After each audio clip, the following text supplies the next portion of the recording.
Mike Ashley has bent Rafa over the boardroom table, pulled these Lonsdale boxers down, and hired a Slazenger tennis racket clean up his gullible arsehole, just like he has with the rest of the fans and all.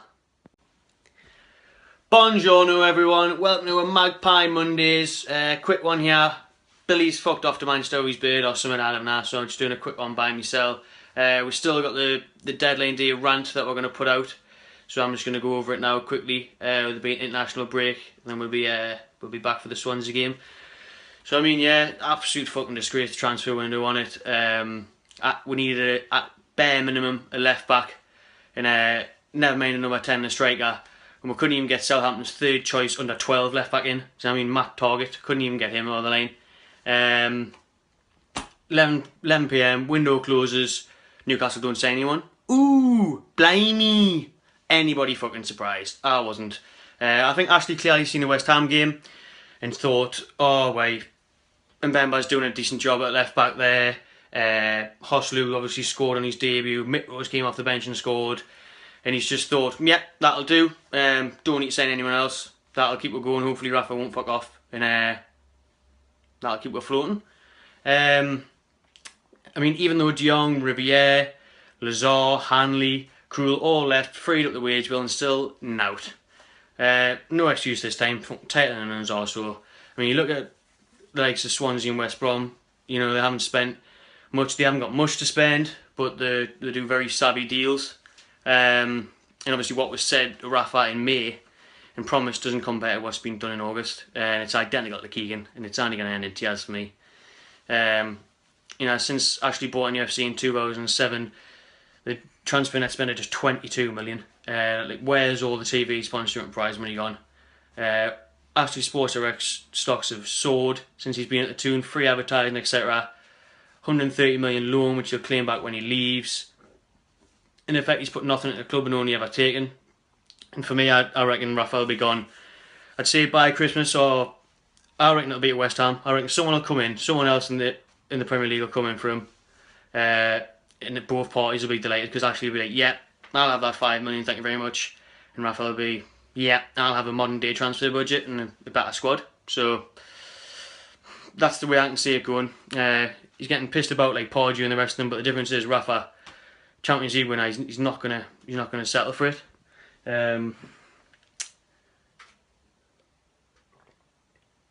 Quick disclaimer while having a drink of the pinties. This glass is most definitely not stolen from Wetherspoons. Yeah, it's not Wetherspoons property at all. It's definitely mine. But I mean, you just feel for the fans who have just been well and truly shafted again. We've been screwed over. Season tickets, merchandise was all bought when they said X amount of money was going to be available, 70 million, and that was linked. But what it was is everything we created would be given to Rafa, but it hasn't been done. He cut the wage bill even at the end there, several out this week, and yet he wasn't given what he needed to strengthen the squad for the Premier League. Absolute fucking shambles. He just doesn't learn by his mistakes, actually. You think after several years of running the club and getting it wrong, you know, he'd entrust one of the best managers in the world to have the chance to turn the club around and get the fans on his side, but he just looks like he just enjoys being hated. And he definitely enjoys the money staying in his bank. I mean, his pathetic interview with Sky, the money's not in the bank. You know, absolute poop tash.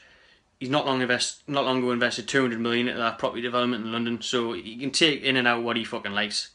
And I've always been a bit against all those people who are actually out and that, because you just get behind the team and that, but it's just took the piss this time, like that deadline day and like messing Rafa about like that. It's just fucking devastating, isn't it? He's just. But we can only just support the team, not the regime, as we say. Get behind Rafa and the lads. Just do what we did against Swansea, really. Be the 12th man.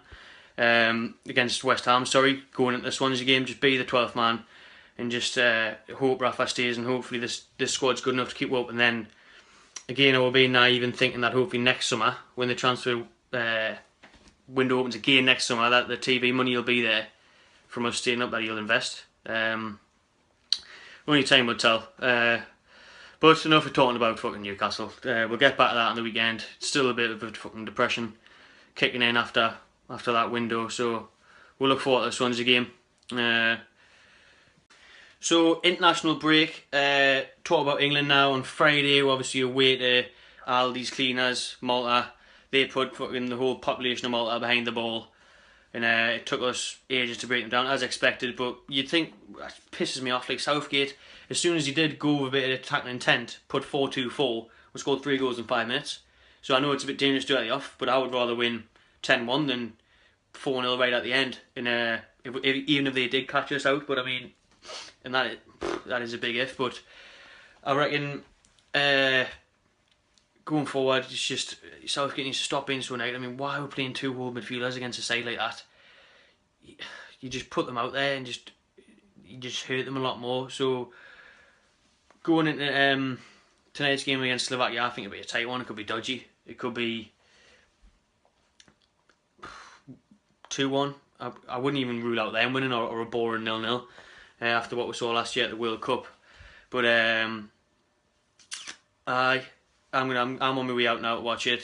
Gonna have to get pissed to watch England, aren't you? It's the only way you can put up with it. It's fucking similar to Newcastle a lot of the time. I mean, there's no two worse things in football than you could sport in Newcastle and England. Just the ultimate shit shows of football. Just forever underachieving and underperforming. But we'll be optimistic. We're going for an England win, and we'll see you all on Sunday. Do a little Swansea video, do a little vlog around the balls, watching the game, maybe get some fan reactions, and enjoy yourself. Cheers for watching, everyone. Please remember to like and subscribe us on YouTube at the Magpie channel. Follow us on Facebook, Twitter and Instagram at the Magpie channel. Enjoy yourself.